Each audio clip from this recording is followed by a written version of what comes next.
बंदों गुरुपद कंज कृपा सिंधु नर रूप हरि महामोह तम पुंज जासु वचन रवि कर श्रद्धेय महानुभावों,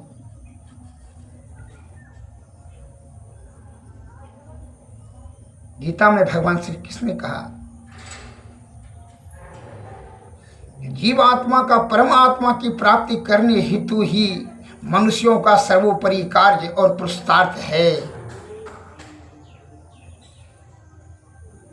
जब तक यह आवागमन से छुटकारा नहीं पाता है तब तक यह अधोगति में जाकर के नाना प्रकार का दुख को भोगना पड़ता है। यह जीवात्मा को अर्थात इंद्रिय सुख के तृप्ति करने हेतु जो कि तृष्णा से आयुक्त है उसमें अपने बल बुद्धि और आयु को खर्च कर देते हैं और फिर अंतिम समय मृत्यु के समय में विषय का ही चिंतन करते रहते हैं। उसके कारण से विषया आसक्त हो जाने के कारण से जीवात्मा अधोगति में जाकर के जन्म मरण के चक्कर में फंस करके नाना प्रकार का दुख अनादि काल से भोगते रहता है।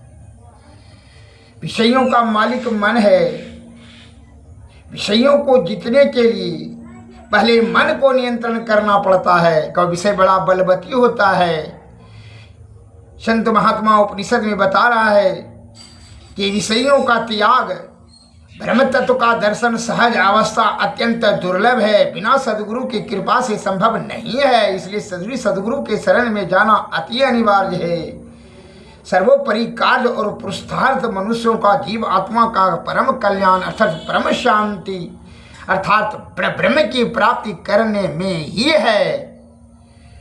कामनी और कंचन सुराग सुंदरी को प्राप्ति आप जो क्षणभंगुर जो आनंद से ब्रह्म को पाल लेते हैं मस्तिष्क में, वह ब्रह्म के कारण से ही आप क्या होता है इंद्रिय सुख के भ्रम के कारण से ही आसक्ति और आसक्ति से जीवात्मा की जन्म मरण के चक्कर में फंस करके नाना प्रकार का दुर्गति भोगता है।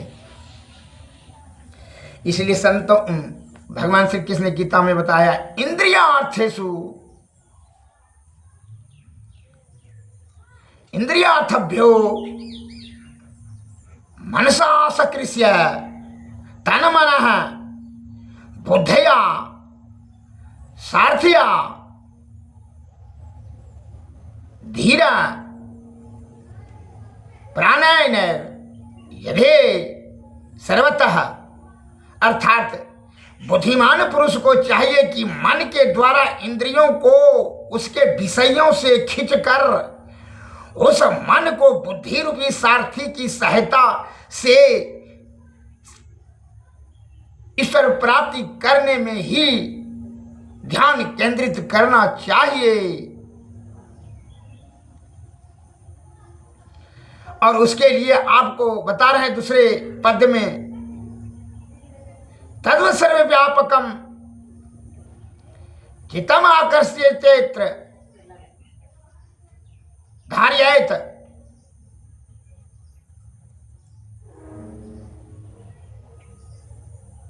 नान्यानि चिंत्यपेद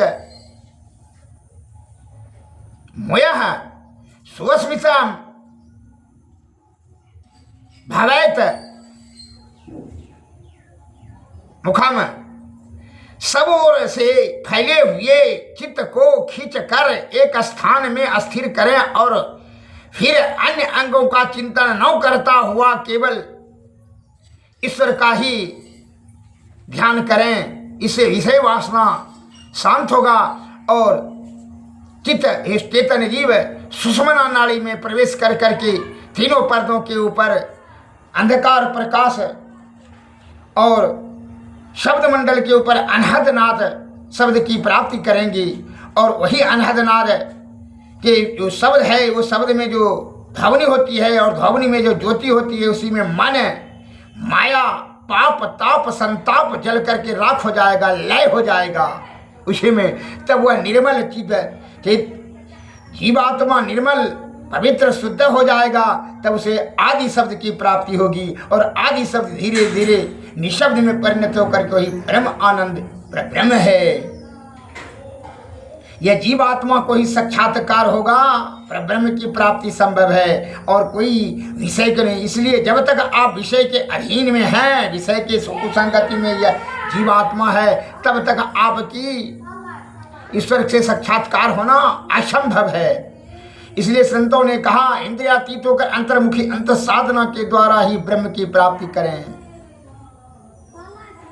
और मनुष्य क्या कहते हैं कि मन के अधीन में आकर के विषय की तृप्ति करने के लिए नाना प्रकार का दुख स्वयं उलझन पैदा कर लेते हैं और दुख रूपी दलदल में फंस कर करके चित्तकार करते हैं, प्रलाप करते हैं। कैसे एक उदाहरण देते हैं। एक सेठ जी,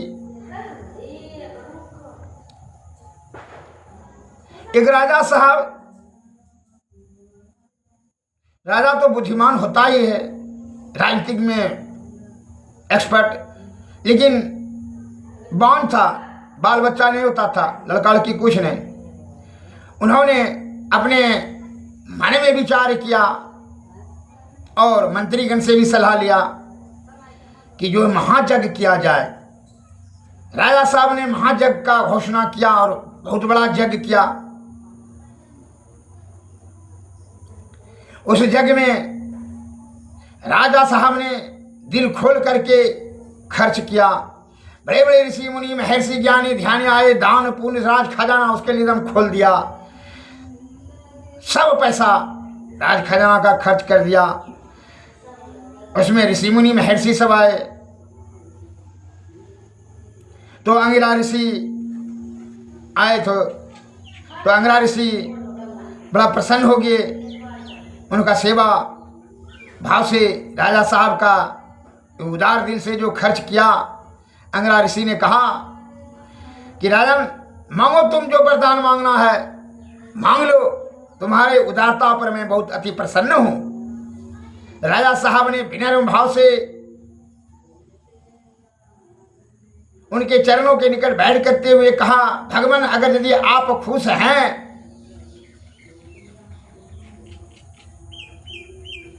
तो एक पुत्र देने का कृपा करें। तो ऋषि ने कहा, राजन दूसरा वरदान मांग लो, पुत्र तुम्हारे भाग्य में नहीं है। तो राजा ने कहा, भगवान आप प्रसन्न हैं तो आप पुत्र ही दीजिए। कहा उससे कष्ट होगा आपको? कहा वो सभी कष्ट हम बर्दाश्त कर लेंगे। तो अभी जो है आप तुम निपुत्र हो तो ये कष्ट होता है, और जब पुत्र होगा उसने जो है उससे भी और वो कष्ट अधिक बढ़ जाएगा। इसलिए उसका इच्छा त्याग कर दो। मन के बहकावे में तू आकर के पुत्र का मांग करना बंद करो। कहा नहीं भगवान, युद्ध मचा दिया, हम सभी दुखों को झेल सकते हैं, लेकिन यह निपुत्र है जो बांझ कहता है, यह हम दुख बर्दाश्त नहीं कर सकते हैं। आप प्रसन्न हैं तो आप मुझे पुत्र देने का ही कृपा करें, और अन्य को कुछ नहीं चाहिए। विवश होकर के ऋषि ने कहा, ठीक है तुम्हारा इच्छा पूर्ति कर देते हैं, लेकिन यही इच्छा दुख का कारण हो जाएगा। कहा भगवान हम बर्दाश्त कर लेंगे सब दुख, लेकिन यह दुख हमको नहीं सहा जाता है। कहा ठीक है ऐसा ही होगा। तो कैसा पुत्र चाहिए?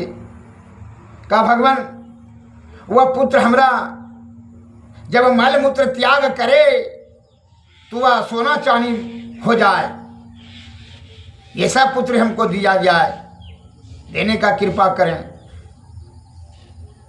एक लोटा पानी जल ननवाया और कहा ठीक है लाओ। पानी ला करके अभिमंत्रित कर दिए और कहा रानी को पिला दो। रानी को पिला दिए। कहा वैसा ही पुत्र होगा, मैं तुमको आशीर्वाद दिया, जाओ तुमको हम वरदान दिए, तुम जैसा पुत्र चाहते हो वह मल मूत्र त्याग करे जो सोना चांदी हो जाए, वैसा ही होगा। राजा तो राजनीतिक बुद्धि में तेज होता है, जानबे करते हैं। जितना बुद्धिमान है वह विषय भोग की तृप्ति करने में ही, विषय की आसक्ति के कारण से मन के बहकावे में अहंकार में आकर के वह विषय सुख पाने में ही अपना बुद्धि खर्च कर देता है। ये जीवात्मा का सदगति के लिए अपना बुद्धि नहीं लगाता है। देख लिए राजा साहब ने अपना राजनीतिक बुद्धि कैसे लगाया और जो है वह पुत्र का मांग कर लिया आशीर्वाद अंगिरा ऋषि से कि मेरा पुत्र मलमूत्र त्यागे तो सोना चांदी हो जाए। बड़ा खुश हुआ यह आशीर्वाद पा कर करके। रानी गर्भवती हुई, समय पर पुत्र पैदा हुआ। वह जो भी मलमूत्र त्याग करता था सोना चांदी तुरंत हो जाता था। बड़ा अति प्रसन्न राजा साहब तो राजा रानी बड़ा खुश कि हम किस प्रकार चतुराई से सब धन खर्च कर दिए जग में और पुनः फिर जो है सोना चांदी भरमार हो जाएगा और फिर पहले से भी ज्यादा धनवान हो जाएंगे और पुत्रवान हो जाएंगे। एक एक दिन में हम 2 शिकार कर लिए। बड़ा खुश हुए राजा साहब और रानी दोनों बड़ी खुश और अपने बुद्धिमान पर बड़ा गर्व करने लगा कि बहुत हम अत्यंत बुद्धिमान हैं, बड़ा तेज हम आदमी हैं। जो है ऋषि मुनि महर्षि को भी हम अपने शब्द जाल में उलझा करके अपना इच्छा पूर्ति कर लिए। लेकिन भूल गया कि जो इच्छा धरहि मन माही प्रभु प्रसाद कछु दुर्लभ नाही। इच्छा के अनुकूल ही फल की प्राप्ति होती है। राजा साहब यह नहीं समझ सका कि इच्छा के अंतर्गत में जो रहता है प्राणी वह कभी सुखी नहीं होगा। इसलिए संतों ने कहा चा गई चिंता मिटी मिटा मन का फेर जिनको कछु न चाहिए वह साहुन का शेर। जिसको किसी प्रकार का कोई इच्छा नहीं है वही सुखी रह सकता है। जो इच्छा के अधीन में है वह सुखी होगा ही नहीं। बहुत से अभी के बुद्धिमान कहते हैं धन जन संचय कर लेने से अधिक सुख हो जाएगा। अरे और अधिक तू दुखी हो जाएगा। तृष्णा तुमको लपेटे में चला जाएगा तू, और तृष्णा तुमको शांति नहीं रहने अशांत कर देगा रे। नाना प्रकार का विषय कामनी कंचन सुरा सुंदरी दुर्व्यसन हो कर करके नाना प्रकार का तुमको जो है चोर डकैत लुक्कड़ दुसाय दुश्मन तैयार हो जाएगा रे। सुन लिया जाए वह राजा साहब का क्या हुआ। एवं प्रकार से जब वह राजा साहब का बेटा राजकुमार जब मलमूत्र त्याग करता था तो सोना चांदी होने लगा। सोना चांदी होते तो बड़ा धनवान हो गया। राजा साहब पहले से भी जो है ज्यादा खजाना में सोना चांदी का भरमार हो गया, संपत्ति हो गया, बड़ा खुश। इस बात का जो है प्रचार प्रसार जानकारी पूरे राज्य में फैल गया कि राजा साहब का जो बेटा है राजकुमार वह जो भी मलमूत्र त्यागता है वो सोने चांदी हो जाता है। इस बात का प्रचार बच्चा बच्चा राज्य में जान लिया। अब जो है चोर लुक्कड़ भी कान खड़ा हो गया। चोर डकैत का कान जब खड़ा हो गया तो मन में विचार किया को राजा साहब का ही जो षड्यंत्र कर लिया चोर डकैतों ने, जो 20-25 चोर मिल कर करके हुआ क्या क्या षड्यंत्र के वो राजा साहब का लड़कवे को उड़ा दिया जाए। बस वह मिल करके 20-25 डकैतों ने क्या किया कि राजा साहब के बेटा राजकुमार को अपहरण कर करके जंगल में लेकर चला गया। बड़ा खुश हुआ चोर बदमाश डकैत कि अब जो है सोना चांदी देने वाला जो है खजाने प्राप्त हो गया। अब जो है 2-4-5-8 दिन हुआ तो जो भी मलमूत्र त्याग करता था वो लड़का सोना चांदी हो जाता था। बड़ा खुश हुए डकैत चोर सब। अब वह क्या हुआ कि डकैतों में इस बात का कला हो गया कि हम आधा लेंगे। पार्टी 3-4 पार्टी हो गया खड़ा। उसने सलाह करने लगा कि हम आधा लेंगे, वो बोल रहा हम 12 ना लेंगे, वो बोला 4 ना तुमको देंगे। इस प्रकार से कला होते होते विवाद बढ़ गया और विवाद में ईर्षा हो गई। ईर्षा से कारण कहा तुम बेसी लेगा। एक बदमाश ने क्या, डकैतों ने लड़कवा को गले काट दिया। लड़कवा तो वहीं खत्म हो गया, राजकुमार समाप्त हो गया, मर गया खिंचातानी में। अब ये राजा साहब का लड़का जब गुम हो गया, राजकुमार को नहीं पा करके अपना सिपाही सेना सब भेजा, इधर उधर भाग दौड़ करते करते थक हार गया। सिपाही ने जाकर के, सेना ने जाकर खोजा कि जंगल में लड़का का लाश लेकर के आया। राजा साहब राजा रानी तो अत्यंत महा दुख रूपी दलदल में फंस गया कि ना बेटा भी चला गया, अब संपत्ति भी नहीं रहा। इस प्रकार से अत्यंत महादुख से दोनों छह बह विलाप कर रहे थे। दुख, इतना दुख हुआ कि मूर्छा से मूर्छित होकर के राजा रानी गिर गए। वैद्यगण आए, उसको मूर्छा से जागृत किए, औषधि दे करके। अब जो है वह बेचैन व्याकुल अशांत रहने लगे, अत्यंत दुखी, छाती पीट पीट करके रोने लगे। इसलिए संतों ने कहा जब तक तू विषय का परित्याग नहीं करेगा, विषय के अधीन रहेगा, तब तक तुमको नाना प्रकार का दुख को भोगना पड़ेगा। अगर जब तू चाहते हो सुख और परम सुख प्राप्ति के लिए सतोगुण में सदाचार का पालन करते हुए सद्बुद्धि के द्वारा सदगुरु के शरण में जा करके ही तुमको क्या होगा, सुख और परम सुख की प्राप्ति संभव होगा। दूसरा कोई विकल्प नहीं है। इसलिए यह अपनी चतुराई, अपनी बुद्धि, ज्ञान किसमें खर्च करना चाहिए? विषय भोग में नहीं। जीव आत्मा का परमात्मा की प्राप्ति करने में ही अपना ज्ञान बल बुद्धि को खर्च करना चाहिए। उसी को कहता है सर्वोपरि जो है बुद्धिमान। मनुष्यों का सर्वोपरि कार्य क्या है? बच्चा पैदा करना और धन जमा करना ही तो सभी जीव कर रहा है। इसमें तुम्हारा क्या विशेषता है? पशु पक्षी 84 लाख जीव सभी कर रहा है, और तुम अपने आप को बुद्धिमान कैसे समझते हो? वो काम तो बच्चा पैदा करने का पशु कर रहा है, पक्षी कर रहा है, जो 84 लाख जीव सभी कर रहा है। सुत बीते नारी भवन परिवार होई जग में बारंबार। तो 84 लाख जोनी में जो भी जाता है तो वह सूत बीत नारी भवन परिवार इस सब सभ्य बनाता है। अरे तुम क्या विशेष करते हो?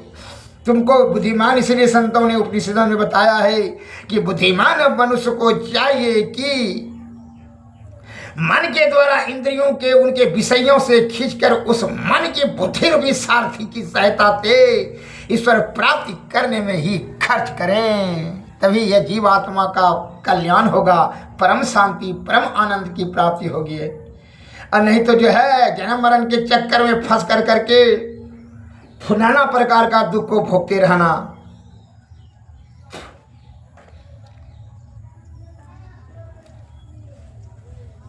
संत महात्मा लोग कहते हैं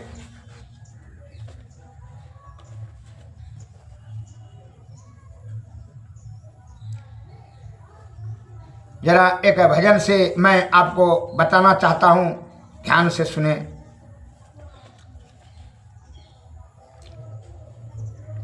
मैं तो आन पड़ी चोरन के नगर, सतसंग बिना जिहतर सही। इस सत्संग में लाभ बहुत है, तुरंत मिलाओ गुरु से।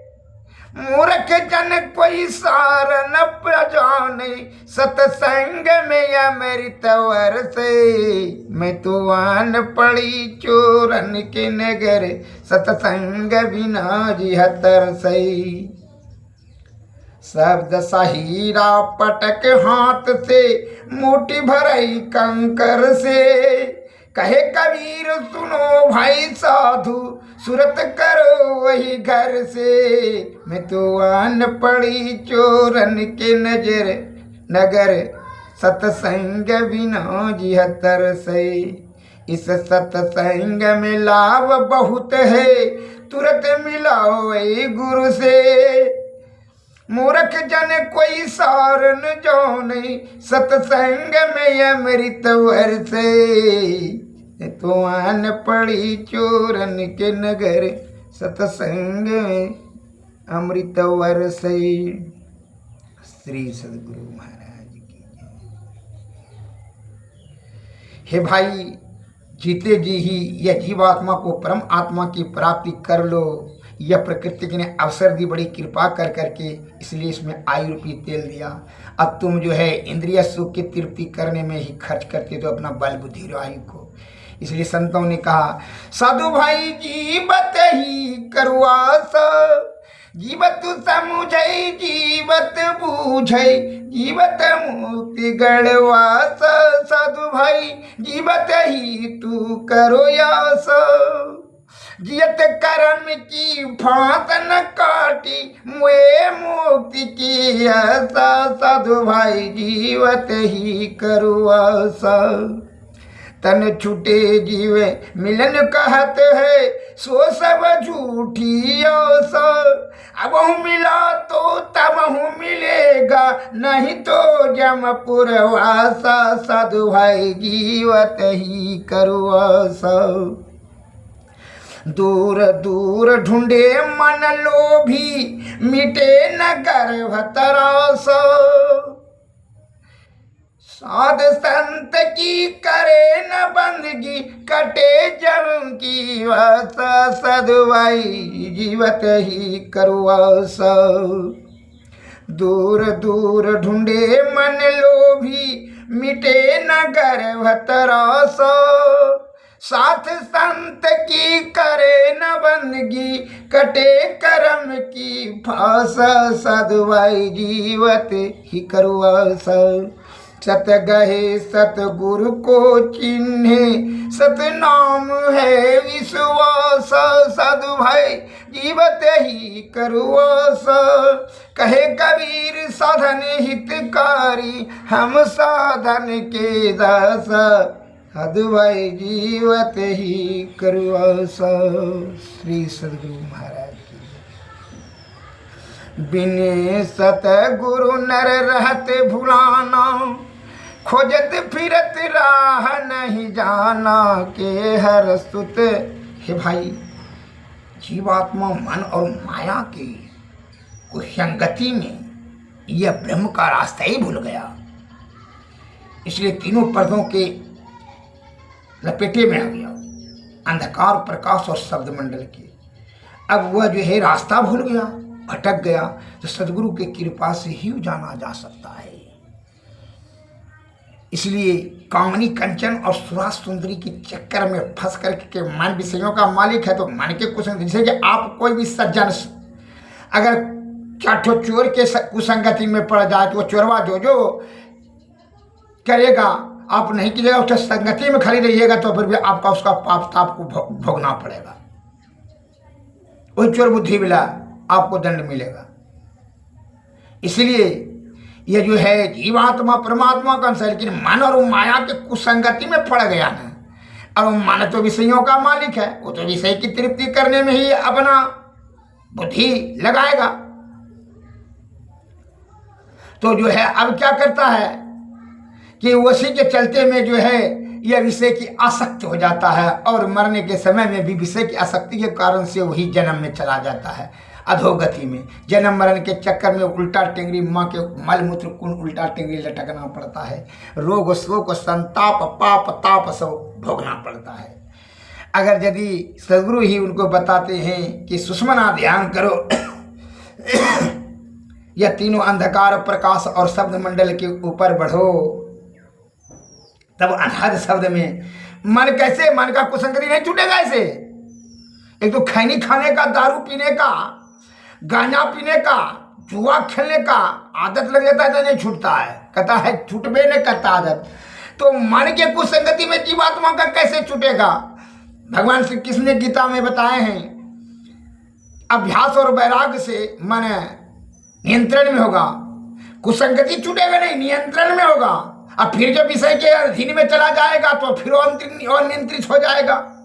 आप जैसे सुंदर स्त्री के संगति में आप बगन में चले जाएंगे, स्त्री से भेंट नहीं हुआ तो आप जो है सोचना है ब्रह्मचर्य पालन, असुंदर स्त्री के घेरे में चले गए आप, तब फिर काम वासना जागृत हो जाएगा। स्वादिष्ट भोजन के अंतर्गत स्वादिष्ट भोजन करने का इच्छा हो जाएगा। आपको शब्द कोई कहा दिया कठोर शब्द तो क्रोध हो जाएगा। तो वो नियंत्रण तब कहाँ रहा? इसलिए मन को पूर्ण रूप से छिन्न करने के लिए, लय करने के लिए, जला कर राख करने के लिए तो हमारे संत महात्मा ने उपनिषद में बताया है कैसे सतत ध्यान करने से जब वो अनहद में जब विषय वासना धीरे धीरे शांत होगा, छिन्न होगा, तब प्रणव बिंदु पर ध्यान अस्थिर होगा, तब तीनों अंधकार प्रकाश और शब्द मंडल के ऊपर में जब जाएगा, तब शब्द मंडल में जो अनहद शब्द होता है, उस शब्द में ध्वनि जो होती है, ध्वनि में ही ज्योति विराजती है, और उस ज्योति में मन जैसे जाता है जीवात्मा के साथ में मन, वही मन जो है वहाँ ज्योति में लय हो जाता है। न मन रहता है, न माया, न पाप ताप, सब वहीं लय हो जाता है। और तब जो है जीवात्मा का सभी इंद्रियों से कुसंगति छूट जाता है, तब वह निर्मल और पवित्र हो जाती है जीवात्मा। तब ऊपर में जो है आगे की ओर बढ़ता है, कहाँ? तब आदि शब्द मिलता है, और जब आदि शब्द मिलता है वही जो है चिदात्मक चौकी है। ईश्वर का दायरा वहाँ से शुरू हो गया, ईश्वर का आप तब जो है चिदात्मक, जब अनहद आदि शब्द, अनहद शब्द, आदि शब्द मिल गया जिसको सार शब्द कहता है, जो सार शब्द मिल गया तो फिर जीवन मरण के चक्कर को फंसने का कोई जरूरत नहीं रहा। जीवात्मा को तो वहाँ स्मरण हो जाता है कि अब जो है ये परमात्मा का अंतर्गत में आ गए, तब आद हो जाता है। और जब यह आद हो जाता है तब जो है चिदात्मक चौकी वहाँ है आदि शब्द, और आदि शब्द धीरे धीरे निःशब्द में परिणत हो जाता है, तो ही परब्रह्म में मिल जाता है, फिर मुक्त हो जाता है, फिर आवागमन का झक्कर ही नहीं रहा। जैसे गंदी नाली का पानी उठा करके समुद्र में दे दिया जाए तो क्या होगा? वो समुद्र कहलाने लगेगा। और जो वही गंदी नाली का कितना दुर्गति है, कीड़ा मकोड़ा मल मूत्र सब नाना प्रकार का उसमें भरा। उसी प्रकार ये जीवात्मा जब ये चला आया सृष्टि में, तो मल मूत्र कब पसीना ढोने वाला का शरीर में जो है क्या क्या करने लगता है, कुसंगति में, मन और माया के संग कुसंगति में, रूप रस गंध शब्द स्पर्श के चक्कर में अधीन में फंस कर कर करके काम क्रोध मद मोह लोभ ईर्षा राग द्वेष यही सब उत्पन्न होता है, और जीवन मरण के चक्कर में फंस जाता है, ईश्वर का रास्ता ही भूल गया। अंधकार प्रकाश सब के शब्द मंडल के पर्दे में आ जाता है। ये बिना सदगुरु के कृपा से, इसलिए कहता है बिना सदगुरु की कृपा पाए नहीं जीवन उधर है।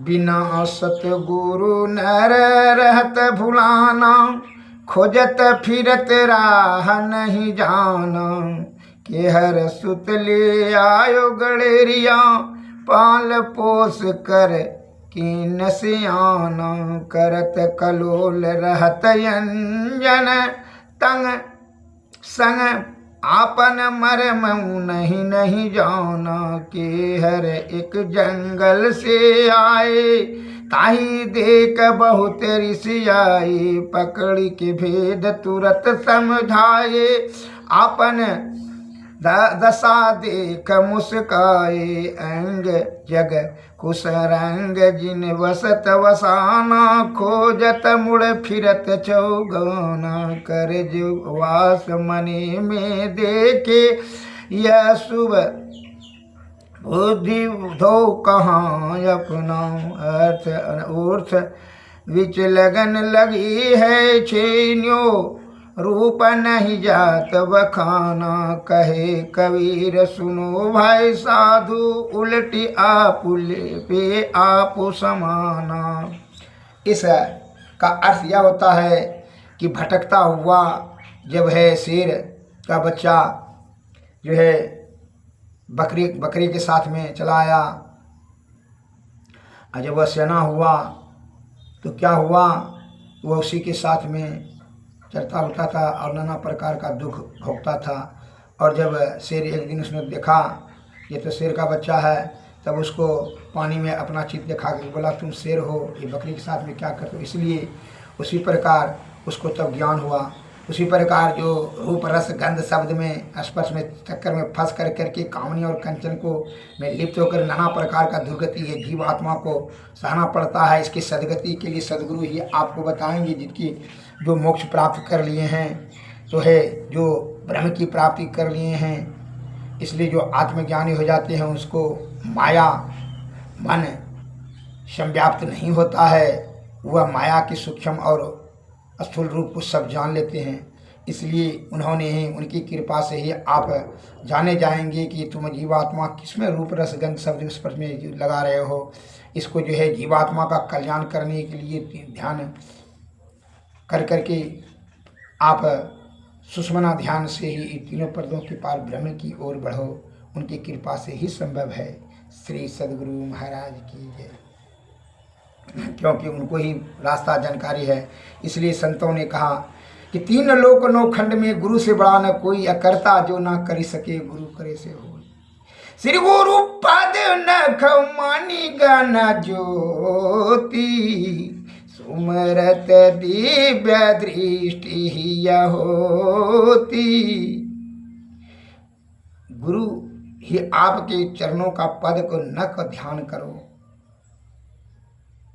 वही प्रकाश की सहायता से आपका ध्यान केंद्रित होगा। सदगुरु जी ने इसलिए विषय का त्याग ब्रह्म तत्व का दर्शन सहज अवस्था बिना गुरु का कृपा से अत्यंत दुर्लभ है। इसलिए विषय का त्याग करके साधु की संगति सत्संग भजन और सदगुरु के चरणों की सेवा परम आवश्यक है। तभी यह जीवात्मा का परम आत्मा की प्राप्ति संभव है। श्री सद्गुरु महाराज की जय। विषय की आसक्ति से दुर्गति होती है। सदगति के लिए सदगुरु के शरण में जाना अति अनिवार्य है। यह सर्वोपरि कार्य है। सद्गुरु नमः। नमस्कार। जय।